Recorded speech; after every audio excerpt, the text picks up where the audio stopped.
MS brothers శ్రావణ వేడుకలు అన్ని రకాల వస్త్రాలు శ్రావణంలో కూడా ఆషాఢం ధరలకే అమ్మకం.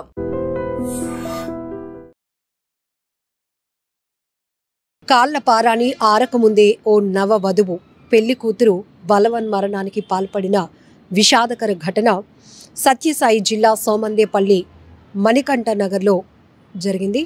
అయితే పెళ్ళయి కొన్ని గంటలు మాత్రమే అయింది. సాయంత్రం అందరూ చక్కగా ఎవరి ఏర్పాట్లు వాళ్ళు చేస్తున్నారు. ఫస్ట్ నైట్ కార్యానికి సంబంధించినటువంటి ఏర్పాట్లు అందరూ చేస్తూ ఉండగానే ఈవినింగ్ 4 గంటల ప్రాంతంలో ఆ అమ్మా నాన్నకు హర్షిత, నాన్న నాకు ఈ పెళ్ళి ఇష్టం లేదు, మీరు నన్ను బలవంతంగా పెట్టడం వల్లే నేను ఈ పెళ్ళి చేసుకున్నాను, కానీ మరి కాసేపట్లో కార్యానికి సంబంధించి ఏర్పాట్లు కూడా జరుగుతున్నాయి, ఇంట్లో ఫస్ట్ నైట్ కూడా జరగబోతోంది, ఇక నేను ఇప్పటికైనా మీ ముందు ఓపెన్ కాలేకపోతే, నా పరిస్థితిని మీకు చెప్పుకోలేకపోతే ఇక నేను నరకం అనుభవించాల్సి వస్తుంది తర్వాత అంటే, అప్పుడు ఆ హర్షిత వాళ్ళ నాన్న, అదేంటమ్మా ఇప్పటి వరకు బాగానే అయింది కదా, ఎంగేజ్మెంట్ జరిగి 2 నెలలు అవుతుంది, పెళ్ళి కూడా అంతా చాలా గ్రాండ్గా జరిగింది, ఇప్పుడు వచ్చి ఇలా చెప్తున్నావేంటి అని నచ్చజెప్పే ప్రయత్నం చేశారు. కానీ హర్షిత నాకు కొంచెం టైర్డ్గా ఉంది, నిద్ర వస్తుంది, కాసేపు నేను రెస్ట్ తీసుకొని వస్తానని చెప్పి వెళ్ళింది. అయితే ఎంతసేపటికి కూడా హర్షిత బయటకు రాకపోవడం వల్ల ఆ గదిలోనికి వెళ్ళి డోర్లు కొట్టి చూస్తే గనక ఆమె పలకటం లేదు. ఆ డోర్లు విరక్కొట్టి లోపల చూసేటప్పటికి ఫ్యాన్కి ఉరి వేసుకొని తన కూతురు కనిపించింది అంటూ ఆ తండ్రి పోలీసులకు ఇచ్చినటువంటి కంప్లైంట్ని ఆధారంగా చేసుకుని సోమందేపల్లి పోలీసులు అయితే ఇన్వెస్టిగేషన్ మొదలుపెట్టారు. ఎస్ఐ గారు చెప్తున్నటువంటి డీటెయిల్స్ ప్రకారం కూడా ఆ ఫ్యాన్కి ఉరి వేసుకొని గదిలో ఉంది తన కూతురు, ఎంత పిలిచినా పలకలేదు, డోర్లు విరక్కొట్టి చూసేటప్పటికి ఆ పరిస్థితిలో కనిపించింది అంటూ తండ్రి ఇచ్చినటువంటి ఫిర్యాదుని ఆధారంగా చేసుకొని కేసునైతే ముందుకు తీసుకెళ్తున్నా. మొదట అసలు ఏంటి ఆ అమ్మాయి బలవన్మరణానికి పాల్పడడానికి కారణాలు ఏంటి అనే దానిపైన కూడా చాలా మిస్టరీగా కొనసాగింది ఈ కేసు డీటెయిల్కి సంబంధించి కూడా. ఎందుకంటే హర్షిత పేరెంట్స్ ఇప్పటి వరకు ఒక వాదన వినిపించారు, అమ్మాయికి ఇష్టమైన పెళ్ళే, పెద్దల సమక్షంలో పెళ్లి చేశాం, ఇష్టం కాబట్టే ఎంగేజ్మెంట్ అయిన దగ్గర నుంచి పెళ్లి జరిగిన వరకు కూడా చాలా గ్రాండ్గా అయింది, తను కూడా చాలా సంతోషంగా ఉంది, ఫొటోస్ కావచ్చు మొత్తం అన్ని తంతుల్లో కూడా చాలా హ్యాపీగానే ఉంది, అలాంటిది ఏమీ లేదు, తన ఫ్రెండ్స్ కూడా హైదరాబాద్ నుంచి 10 మంది అబ్బాయిలు ఒక అమ్మాయి కూడా వచ్చారు. నిన్నటి వరకు కూడా అంటే ఆగస్టు 4వ తేదీన మ్యారేజ్ అయింది. ఆగస్టు 4వ తేదీన నైట్ ఫస్ట్ నైట్కి సంబంధించిన ఏర్పాట్లు కూడా జరుగుతున్నాయి. ఈ టైంలోనే 4 గంటల ప్రాంతంలో తండ్రికి ఈ విషయాన్ని చెప్పే ప్రయత్నం చేసింది. 6 గంటల వరకు కూడా ఒక తన ఫ్రెండ్ కూడా, స్నేహితురాలు కూడా ఇక్కడే ఉంది. ఆ తర్వాత ఆమె రిటర్న్ అయిపోయింది హైదరాబాద్కి. అయితే వెళ్ళిన తర్వాత తన కూతురు ఇలా చనిపోయిందని తెలిసిన తర్వాత కూడా వాళ్ళెవరూ ఫోన్లు చేయట్లేదు, ఫ్రెండ్స్ కూడా కనీసం అడిగే ప్రయత్నం చేయలేదు. ఎందుకు ఇలా హర్షిత బలవన్మరణానికి పాల్పడిందనే విషయం తెలుసుకునే ప్రయత్నం చేయలేదు. కాబట్టి ఆ ఫ్రెండ్స్తో జరిగినటువంటి కాల్స్ కావచ్చు, కన్వర్జేషన్ పైనే మాకు డౌట్స్ ఉన్నాయంటూ మొదట హర్షిత తల్లిదండ్రులు చెప్పుకొచ్చారు. అయితే పోలీసులు తమదైన స్టైలు ఇన్వెస్టిగేషన్ మొదలుపెట్టిన తర్వాత ఈరోజు ఎస్ఐ రమేష్ గారు కూడా చెప్పినటువంటి వివరాల ప్రకారం పేరెంట్స్ ఇద్దరు కూడా వచ్చి, ఈ పెళ్ళి తన కూతురికి ఇష్టం లేదు, మేము సర్ది చెప్పి ఒప్పించడం వల్ల పెళ్ళికి ఒప్పుకున్నాను నాన్న, ఇక మరి కాసేపట్లో ఫస్ట్ నైట్కి సంబంధించి ఏర్పాట్లు జరుగుతున్నాయి కాబట్టి ఇక నేను దీన్ని సహించలేను, భరించలేను, ఇదంతా నా వల్ల కావటం లేదు అని చెప్పి ఆమె చెప్పినప్పుడు మేము నచ్చజెప్పాము. కానీ తను రెస్ట్ తీసుకుంటాను అని వెళ్ళింది, కానీ ఇలా గదిలో ఉరి వేసుకొని కనిపించింది అంటూ ఆ తండ్రి మొత్తం వివరించడం వల్ల పోలీసులు ఇప్పుడు అదే విషయాన్ని చెప్తున్నారు. అయితే తండ్రి ఈ రకమైన ఫిర్యాదు చేసినప్పటికీ కూడా ఇప్పుడు ఈ అమ్మాయి ఒక పెళ్లి కూతురు ఇంత పెళ్ళైన గంటల వ్యవధిలోనే కార్యానికి సంబంధించి ఏర్పాట్లు జరుగుతున్న టైంలోనే బలవన్మరణానికి పాల్పడడం వెనుక బలమైన కారణాలు ఇంకేమైనా ఉన్నాయా? సో దీనికి సంబంధించి లోతైన దర్యాప్తు కొనసాగించిన తర్వాత ఈ కేసుకు సంబంధించి పూర్తి డీటెయిల్స్ అయితే మీడియా ముఖంగా వెల్లడిస్తామని కూడా సోమందేపల్లి ఎస్ఐ గారు చెప్తున్నారు. సో ఇక్కడ మనం ఒకటే ఆలోచించాలి, బలవంతపు పెళ్ళిళ్ళు దీనివల్ల చాలా వరకు అటు అమ్మాయి కావచ్చు, అబ్బాయి కావచ్చు, బలవన్మరణాలకి పాల్పడుతున్నటువంటి పరిస్థితులు మనం చూస్తూనే ఉన్నాం. అలా అని తల్లి తండ్రికి పిల్లల భవిష్యత్తు ఏంటి, పిల్లల భవిష్యత్తు గురించి కానీ వాళ్ళ మంచి చెడ్ల గురించి ఆలోచించే రైట్స్ లేవా అంటే 100% ఉంటాయి.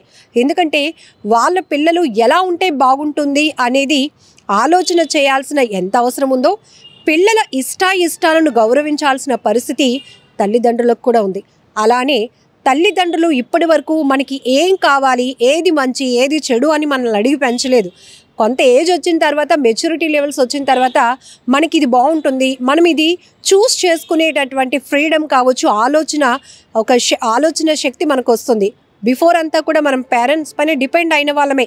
సో చిన్నప్పటి నుంచి అసలు మన గురించి మనకన్నా మన పేరెంట్స్కే బాగా తెలుస్తుంది. మన మూడ్ ఎప్పుడు ఎలా ఉంటుందో, మనకి ఇష్టమైంది ఏంటి, మనకి నచ్చింది చేస్తే మనం ఎలా ఫీల్ అవుతాం పిల్లలు. కానీ తల్లిదండ్రులకు ఉన్నటువంటి నాలెడ్జ్ యాక్చువల్గా మన మీద మనకి కూడా ఒక క్లారిటీ ఉండదు.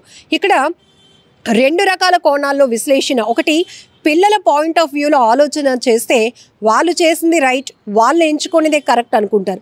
ఇక్కడ తల్లిదండ్రులు మేమేం చేసినా, మేమేం ఆలోచించిన పిల్లల కోసమే కదా, మా పిల్లల భవిష్యత్తు బాగుండాలనే ఒక మంచి ఆలోచన కావచ్చు, స్వార్థం కావచ్చు, అది మేము పెంచి పోషించినటువంటి పిల్లలు కాబట్టి వాళ్ళ ఫ్యూచర్ ఇలా అయితే బాగుంటుంది అని ఒక డెసిషన్ తీసుకునే రైట్ మాకు ఉంది అంటూ పేరెంట్స్ కూడా చెప్తారు. కానీ ఇలా ఎవరికి వాళ్ళు విడిపోయి వ్యక్తిగత ఆలోచనలకు వెళ్తే అనవసరంగా చాలా ప్రాణాలు బలి అయిపోయిన పరిస్థితి. కానీ ఒక అండర్స్టాండింగ్కి రావాల్సినటువంటి అవసరం కూడా ఉంది. పిల్లల ఇష్టాలని గౌరవించాల్సిన బాధ్యత పేరెంట్స్కి ఉంది. పేరెంట్స్ మన కోసం ఏం చేస్తున్నారు, అది మన మంచి కోసమే అనే పాజిటివ్గా తీసుకోవాల్సినటువంటి ఆలోచన పిల్లలకి కూడా అవసరం ఉంది. ఎందుకంటే ఈ మధ్య మనం చూస్తున్నాం అనేక చోట్ల, ఇక్కడ మనం లవ్ మ్యారేజా అరేంజ్డ్ మ్యారేజా అనే డిస్కషన్ కాదు, కానీ ఇక్కడ పెళ్ళైన కొన్ని గంటలకే కార్యానికి అన్ని ఏర్పాట్లు జరుగుతున్న టైంలో ఇల్లంతా సందడిగా ఉంది, పెళ్లి ఇల్లు ఎంత కలకలలాడాల్సినటువంటి పరిస్థితిలో ఒక్కసారిగా ఆ పెళ్లి కూతురు బలవన్మరణానికి పాల్పడింది అంటున్నట్టుగా ఎంత విషాదకరమైన ఘటన. దీన్ని ఇప్పుడు ప్రతి ఒక్కరూ చాలా పెయిన్ఫుల్గా తీసుకోవాల్సినటువంటి ఆలోచన కూడా ఉంది. ఎందుకంటే నిన్న కృష్ణా జిల్లాలో కూడా ఒక నవవధువు, తమ్ముడు సారీరా నేను ఇక్కడ నీకు రాఖీ కట్టలేనురా అంటూ ఆమె సూసైడ్ నోట్లో మెన్షన్ చేసింది. నేను చాలా హోప్స్ పెట్టుకొని వచ్చాను ఈ అత్త ఇంటికి, కానీ నా భర్త వేధిస్తున్నాడురా, నేను భరించలేకపోతున్నాను, అమ్మా నన్ను క్షమించండి, నాన్న నువ్వంటే నాకు చాలా ఇష్టం, నువ్వంటే నాకు ధైర్యం, నేను చాలా ప్రౌడ్గా ఉండేదాన్ని చదువు విషయంలో కావచ్చు, జాబ్ విషయంలో కూడా, నిన్ను చూసే నాన్న నాకు ఆ ధైర్యం వచ్చింది, కానీ ఇప్పుడు పెళ్ళయి వేరే ఇంటికి వెళ్ళిన తర్వాత నా ధైర్యాన్ని కోల్పోయాను, నా ఆత్మాభిమానాన్ని చంపుకోవాల్సిన పరిస్థితి వచ్చింది, నా ఆత్మగౌరవానికి అణువణువున తూట్లు పొడుస్తున్నాడు నా భర్త, నా ముందు వేరే అమ్మాయి గురించి పొగుడుతున్నాడు, నా ముందు వేరే అమ్మాయి పైన ఉన్న ఇష్టాన్ని వ్యక్తం చేస్తున్నాడు, నన్ను చదివించారు, నేను లెక్చరర్గా కూడా పనిచేస్తున్నాను, నేను పేపర్ కరెక్షన్స్ చేస్తున్నప్పుడు కూడా నాపై టార్చరే ఉంటుంది, కొడుతున్నాడు, మంచం కేసు కట్టి కొడుతున్నాడు, టైల్స్ పగిలిపోతున్నాయి, ఇక నేను భరించలేను, ఆడు కొట్టిన దెబ్బలకి నా తలంతా నొప్పిగా ఉంది, నేను భరించలేక ఇక తనువు చాలించాలనుకుంటున్నాను. ఆఖరిగా అమ్మకి నాన్నకి తమ్ముడికి కొన్ని మాటలు ఆమె చెప్తూ రాసినటువంటి సూసైడ్ నోట్, ఇది కూడా మీరు ఐ డ్రీమ్లో చూశారు. సో ఇన్ని ఘటనలు జరుగుతూ ఉన్నాయంటే ఈ ఆత్మహత్యలు ఎక్కడ ఆగుతాయి, అసలు దానికి కారణాలేంటి విశ్లేషించుకునే అంత టైం కూడా ఇవ్వకుండానే ఇప్పుడు కళ్ళ ముందు కనిపించినటువంటి వ్యక్తులు క్షణాల్లో క్షణికావేశంతో తీసుకుంటున్న నిర్ణయాల వల్ల ప్రాణాలు బలైపోతున్నటువంటి పరిస్థితి. ఆత్మహత్యలు, అందులోనూ నవవధువులు ఇలా ఆత్మహత్యలు చేసుకుంటున్నారంటే పెళ్లి వ్యవస్థ పైన కానీ, పెళ్ళి అనేటటువంటి ఆలోచనపై కానీ నేటి యువతకి మరి ఇంకా ఎలాంటి ఆలోచన ఉంటుందో, ఎలాంటి డైవర్షన్ ఉంటుందో కూడా మనం విశ్లేషించుకోవచ్చు. ఇటు ఒక్కటి అమ్మాయిల విషయం అనే కాదు, అబ్బాయిలు కూడా చాలా సున్నితమైన మనస్కులు ఉంటారు. సో అమ్మాయిల వల్ల హట్ అవుతూ వాళ్ళ ప్రాణాలు తీసుకోవటానికి కూడా చాలామంది అబ్బాయిలు వెనకడుగు వేయట్లేదు. ఇటు అమ్మాయిలు అబ్బాయిలు 2 రకాలుగా కూడా ఎవరి తప్పు అని ఇక్కడ మనం వేలు పెట్టి వెతికి చూపించే ప్రయత్నం కన్నా ఈ ఆత్మహత్యలు ఎందుకు ఇంతగా పెరుగుతున్నాయి, దీనికి కారణం కొత్తగా పెళ్ళై ఇంకా ఒకరి జీవితంలో ఒకరు ఇంకా జస్ట్ ఎంటర్ అవుతున్నారు, కానీ పూర్తిగా ఒకరి గురించి ఒకరు తెలుసుకునే అంత టైము తీసుకోవట్లేదు, టైం కూడా ఇవ్వటం లేదు. ఇంతలోనే ఇక చాలు ఇది మనకి నప్పదు, ఇది మనకి ముందుకు మనం వెళ్ళలేం. ఒక వ్యక్తిని ప్రేమించి ఇంకో వ్యక్తితో పెళ్లి జీవితాన్ని ఊహించుకోలేము అంటూ బలవన్మరణానికి పాల్పడుతుంటే ఆ కుటుంబాలు తమ వారిని కోల్పోయి తమ బిడ్డల్ని కోల్పోయి ఆ తల్లిదండ్రులు ఆ రోదన వర్ణనాతీతం అని చెప్పాలి. వారి కడుపు కోత తీర్చలేనిది. ఇక్కడ అన్ని రకాలుగా ఒక్కరు తీసుకునే క్షణికావేశమైన ఆలోచన పూర్తిగా అందరినీ కూడా చాలా ఇబ్బంది పెడుతుంది. చాలా లాస్, అది కుటుంబంలో చాలా లాస్. కాబట్టి ఈ ఘటనపై మీరేమంటారో కూడా కామెంట్ బాక్స్లో మెన్షన్ చేయండి. సోమందేపల్లి ఎస్ఐ గారు చెప్తున్నారు, పూర్తిగా ఈ కేసు ఇన్వెస్టిగేషన్ అయిన తర్వాత పూర్తి డీటెయిల్స్ ఇస్తాం. ప్రస్తుతానికి హర్షిత ఎవరైతే మృతురాలు తండ్రి ఇచ్చినటువంటి కంప్లైంట్ ఆధారంగా ఇన్వెస్టిగేషన్ కంటిన్యూ అవుతోంది. ఆ విషయంలో అయితే అతను మొదటంతా కూడా నా కూతురికి ఇష్టమైన పెళ్ళే పెద్దల సమక్షంలో చేసాం, చాలా గ్రాండ్గా చేశామన్న ఆ తల్లిదండ్రులు ఇప్పుడు నా కూతురికి పెళ్ళి ఇష్టం లేదు, ఈ విషయం ముందు కూడా చెప్పింది, నచ్చజెప్పి పెళ్ళి కొప్పించాం. ఇప్పుడు ఫస్ట్ నైట్కి ముందు తన ఇష్టాన్ని తన అయిష్టతను రెండు కూడా మా ముందు ఎక్స్ప్రెస్ చేసింది. అయితే మేము నచ్చజెప్పే ప్రయత్నం చేశాము అనుకున్నాం, కానీ నా కూతురు దీన్ని పాజిటివ్గా ఆలోచించలేక తను సూసైడ్ చేసుకుంది అనే వాదన ఆ తండ్రి కూడా చెప్తా ఉన్నారు. సో ఏది ఏమైనా ఒక అమ్మాయిని కోల్పోయారు ఆ కుటుంబం. చాలా బాధాకరమైన ఘటన. నిన్నటి దినం హర్షిత అనే 22 ఏళ్ల యువతి ఉరి వేసుకొని ఆత్మహత్య చేసుకోవడం జరిగింది. ఈరోజు ఉదయం 8 గంటలకి తల్లిదండ్రులు ఇద్దరు వచ్చి, కృష్ణమూర్తి పద్మావతి అనే ఇద్దరు మణికంఠ కాలనీలో నివాసం ఉంటారు. ఇరువురు వచ్చి మాకు ఫిర్యాదు ఇవ్వడం జరిగింది.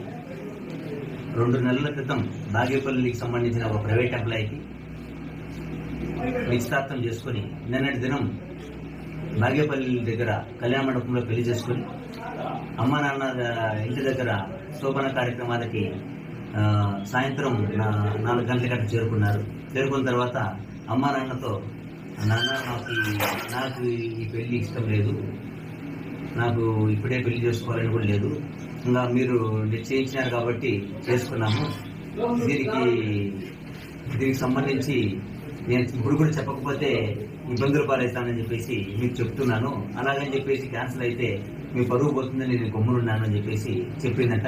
ఇప్పుడు అలా చేస్తే బాగుండదు అమ్మా, ఇన్ని రోజులు బాగానే ఉన్నావు, ఇప్పుడు ఇలా చెప్తే ఎట్లా అంతా అయిపోయిన తర్వాత అని చెప్పేసి మేము అడగడం జరిగింది.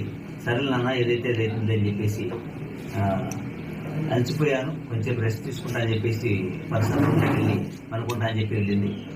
కొంతసేపు తర్వాత నిద్ర లేపాలని చెప్పి మా పాపను లేపితే ఎంతసేపు గడి తీయకపోయేసరికి చూస్తే తలుపు గడి ఉన్నది. గడి పగలగొట్టి లోపలికి వెళ్ళిన తర్వాత ఉరి వేసుకొని తన చీరతో ఉరి వేసుకొని చనిపోవడం జరిగింది. నిజంగా ప్రస్తుతం ఉన్నటువంటి సమాజం దేనికి ప్రయారిటీ ఇస్తుంది? ఆర్థిక సంబంధాల చుట్టూ మాత్రమే తిరుగుతుంది. మళ్ళీ ఎన్నికలంగానే చాలా విరక్తి కలుగుతాం. మంచి అనిపిస్తుంది కదా, లేడీస్ కూడా ఛాలెంజింగ్ జాబ్స్ చేసినప్పుడు చాలా బాగుంటది. ట్రాఫిక్ అసిస్టెంట్స్ గా నియమించిన ట్రాన్స్జెండర్స్ అందరితో సాల్యూట్ చేయించుకుంటున్నారు. ఫుడ్ డెలివరీ ఇవ్వటానికి వెళ్ళినటువంటి డెలివరీ బాయ్ అనిల్ పై కళ్ళ ముందు